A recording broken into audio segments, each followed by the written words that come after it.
Hello and welcome to Money Trail with me, Amir Arafat. Today, the Council on Foreign Relations. It's good to have an outpost of the Council right here down the street from the State Department. We get a lot of advice from the Council, so this will mean I won't have this far to go to be told what we should be doing and how we should think about the future.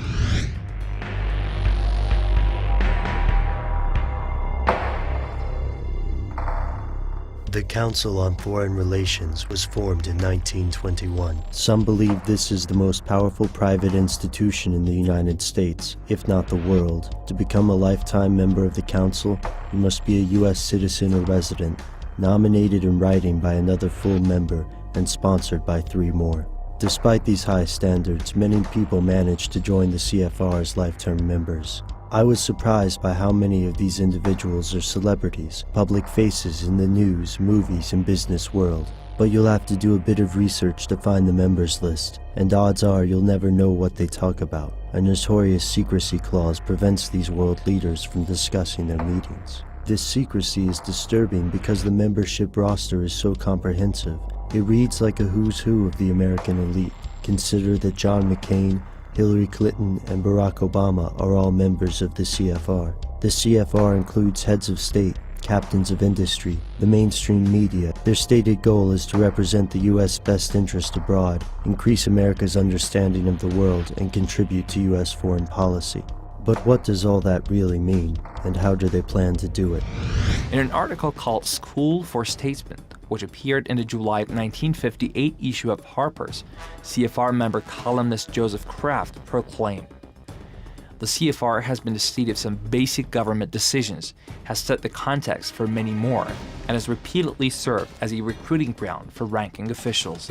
Allen commented, "The policies promoted by the CFR in the fields of defense and international relations become with regularity, which defies the laws of chance, the official policies of the United States government." Many analysts consider CFR to be the invisible government of the United States, saying it is unquestionably the most influential group in America.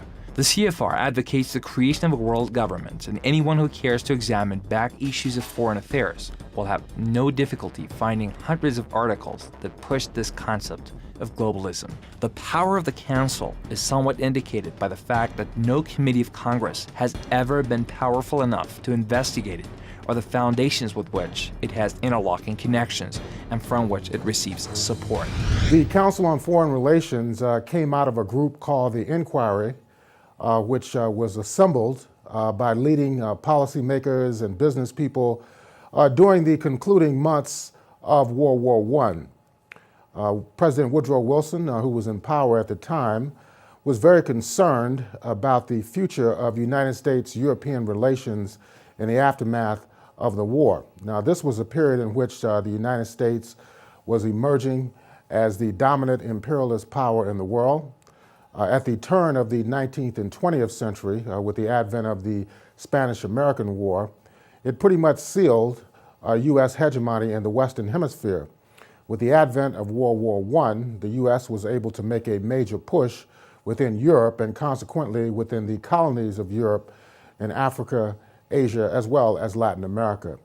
As a result of the Paris peace talks, which took place in the aftermath of the war in 1919, later on, some 2 years later, the Council on Foreign Relations was formally established in Midtown in New York City. And the organization is still very much in evidence today in regard to being a policy debating as well as a policy generating mechanism for the shaping of U.S. relations internationally. Between 1915 and 1918, a group of 150 scholars called the Inquiry assisted President Woodrow Wilson as he tried to visualize the U.S.'s global role after Germany's defeat in World War I. Their research ultimately led to Wilson's 14 points, a strategy for global peace. When the scholars traveled to Paris in 1919, secret meetings between U.S. and British elites led to the formation of the Council on Foreign Relations in 1921. It was a big club. It started with the intellectuals coming back from the Versailles Peace Conference.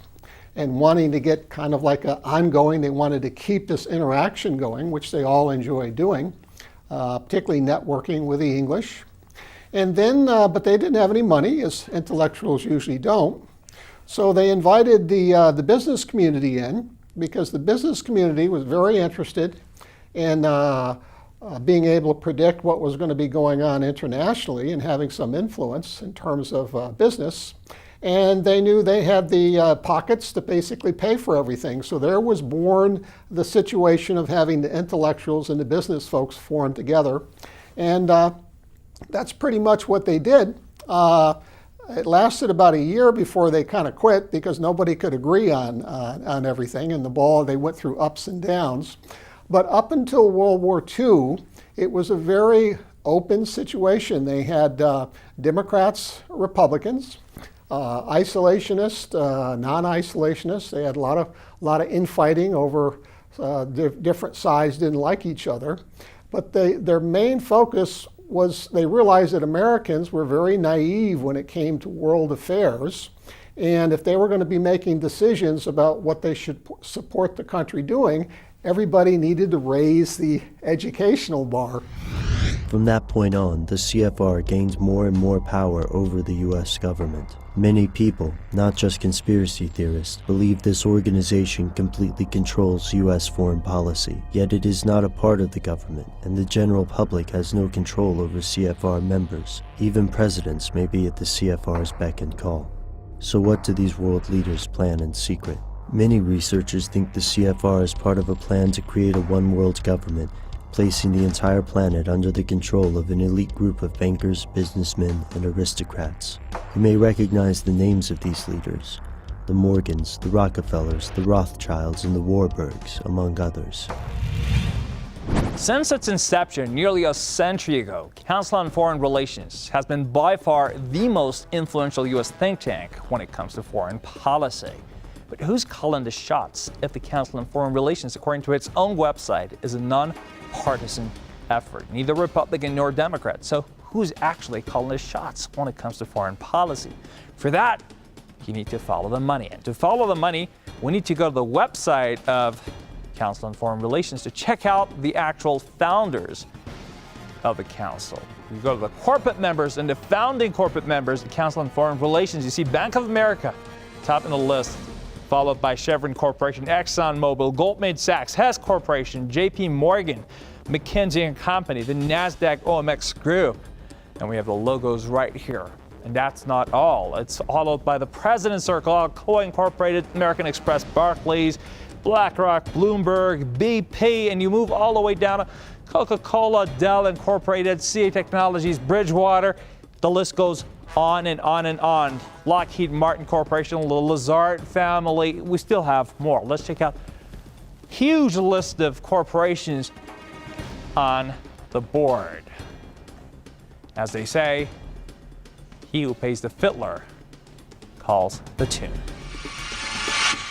Like its counterpart, the Trilateral Commission, the Council on Foreign Relations is composed of Wall Street investors, international bankers, foundation executives, members of think tanks and tax-exempt foundations, ambassadors, past and present presidents, secretaries of state, lobbyist lawyers, media owners, university presidents and professors, federal and Supreme Court judges, and members of military leaders from NATO and the Pentagon. The Council on Foreign Relations was originally dominated by JP Morgan interests and began to gain momentum around 1927 with funding from the Rockefeller and Carnegie Foundations. The founding president was John Davis, millionaire and personal attorney of JP Morgan. Some other early founding CFR members included Henry Davison, Thomas Thatcher, Harold Swift, Averell Harriman, John Foster Dulles, Allen Dulles, Thomas Lamont, Paul Cravath, Federal Reserve architect Paul Warburg, Mortimer Schiff, Morgan partner Russell Leffingwell, and other Morgan partners. Funding for the CFR came from bankers and financiers such as Morgan, John D. Rockefeller, Bernard Baruch, Jacob Schiff, Otto Kahn, and Paul Warburg. Today, funding for the CFR comes from major banks and corporations such as Xerox, General Motors, Bristol Myers Squibb, Texaco, and others, as well as German Marshall Fund, McKnight Foundation, Dillion Fund, Ford Foundation, Andrew Mellon Foundation, Rockefeller Brothers Fund, Star Foundation, and the Pew Charitable Trust. Since the Napoleonic War, no government has been able to trace the amount of influence these families wield. No one knows how much money these families control or how many industries. Business is always wanting access to politicians because they want to be able to get their views on the table. They want politicians to know that they're out there, they're active in the community, and they're also active with their pocketbooks. And politicians also want to get involved with organizations where there are a lot of people like this, that they can at least get to know them. So if they're thinking of running for the office, they can call folks and say, hey, I met you at the Council of Foreign Relations when I spoke such and such. So everybody basically wants to have access to each other. It's important to recognize that many of the wars that have been launched by the United States, that have been entered by the United States, are clearly related to the U.S. economic interests, the interests of the top policymakers, as well as the economic interests in this country. That's why within the Council on Foreign Relations, you have over 200 corporations who are involved in this organization. David Rockefeller had taken over the control of the organization back during the latter decades of the 20th century. Of course, there's not uniformity of opinion within the organization. There are debates that take place, but of course, the interests are largely those of the top echelons of the multinational corporations, the financial institutions, as well as the Pentagon. There's a component within the Council on Foreign Relations that deals explicitly with military affairs. Members of these families cooperated with the colonial magnate Cecil Rhodes in his imperialistic quest to expand the British Empire across the entire world. This is the same Cecil Rhodes who founded the Rhodes Scholarships, a prestigious award for well-connected students with an interest in improving the world. According to one popular tale, Rhodes left 7 secret wills to be read after his death. These wills laid the blueprint for a global secret society based on the practices of the Jesuits and the Freemasons. This group became known by several names. One of the most prominent is the Round Table Group. The CFR is allegedly the U.S. front for this organization. The key thing is you never know that while they have this nice front with a good reputation, they can slip people in there that are being groomed, that they've been told you will be put into administration position if you play ball with us, and they're mixed in with this group where you can't see them, and that's an ongoing problem. It was formally established in New York on July 29, 1921, as a counterpart to a British group called the Royal Institute of International Affairs, the RIIA. The CFR and RIIA were originally intended to be affiliates, but became independent bodies, although they have always maintained close, informal ties. The Council of Relations was started in 1921, largely as the result of a lot of informal discussions that took place in the aftermath of World War I. These discussions took place in conjunction with the other victors in World War I, namely the English. Their group was known as Chatham House, and together these group of victors got together and decided on what the New World Order was going to be. As I said, this was in preparation for the 1919 Peace Conference, and the discussions continued informally for 2 years after that, until 1921, when the Rockefeller family endowed the Council of Foreign Relations, gave them their building in New York City, and it came into existence as a formal organization. Council on Foreign Relations created junior chapters in most major cities called Committees on Foreign Relations. These junior chapters hold periodic dinner meetings. There's an inner and outer core of the CFR and its interlocking think tanks. Members of the outer ring are just window dressing or camouflage and are not aware of the motivating factors of the inner core. The inner core appears to be members of the steering and advisory committees. Professor Anthony Sutton describes the CFR as, quote, superficially an innocent forum for academics, businessmen, and politicians, which contains within its shell, perhaps unknown to many of its members, a power center that unilaterally determines U.S. foreign policy. He states that their true subversive objective is the acquisition of markets and economic power for a small group of giant multinationals under the virtual control of a few banking investment houses and controlling families. Council on Foreign Relations meetings are not open to the public, and membership is by invitation only. Like the Trilateral Commission, its membership list is publicly available. The CFR puts out a publication known as Foreign Affairs, which has been called the most influential periodical in print by Time magazine. It's kind of a gray area because statistically you can show that there's a lot of government people, and a lot of people who became big government people went through as being members of the Council of Foreign Relations. But it's, in a way, they don't look at it, it's like being in a medium-sized town that only has one big country club, and all the businessmen and all the key people in town tend to belong to the big country club, because if you're not in that club, you're missing out on the chance to rub shoulders and mix with all the people that you may want to get to know personally. And with the Council of Foreign Relations having 5,000 members, just about everybody that was in politics and big wheels, movers and shakers, wanted to be a member as a resume polisher, and to also to have access to some of the guests in the papers and mix and network with some of those people. Well, you have memberships on different levels. You have corporate interests who are members. There are also influential people within academia who are also members.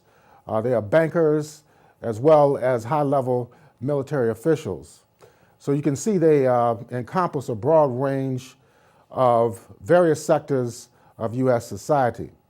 Now, the generation of these CFR reports tend to influence public opinion through academic journals, such as Foreign Affairs, which is published by the CFR, but they also influence leading publications. Some of the corporate publications which are circulated nationally as well as internationally. Of course, this influence trickles down on a local level as well. Then, of course, you have people who serve as commentators in news programs through the corporate media, and also through government-funded media as well, who shape the character of the debate and the discussion that takes place inside the United States. So therefore, the range of opinions are largely determined by these elite groups who in fact are connected with the banks, with the oil companies, with the Pentagon, and as well as other large business interests in the United States and internationally as well.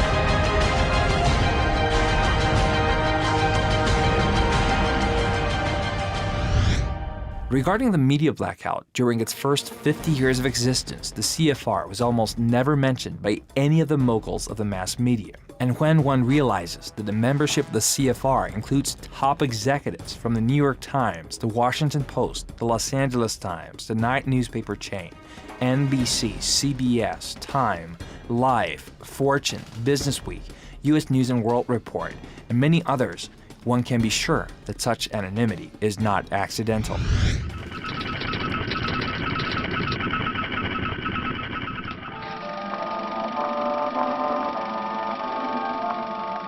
The year is 1917, and Representative Oscar Callaway enters a disturbing statement into the U.S. Congressional Record. The statement reveals why J.P. Morgan interests hired 12 high-ranking news managers. The 12 were asked to determine the most influential newspapers in America. They were to figure out how many news organizations it would take to control generally the policy of the daily press of the United States. The 12 found it was only necessary to purchase the control of 25 of the greatest papers. An agreement was reached. The policy of the papers was bought, and an editor was placed at each paper to ensure that all published information was in keeping with the new policy. Soon, that policy would be defined by a front group formed by J.P. Morgan and his colleagues. In fact, Morgan's personal attorney was founding president of the organization, the Council on Foreign Relations.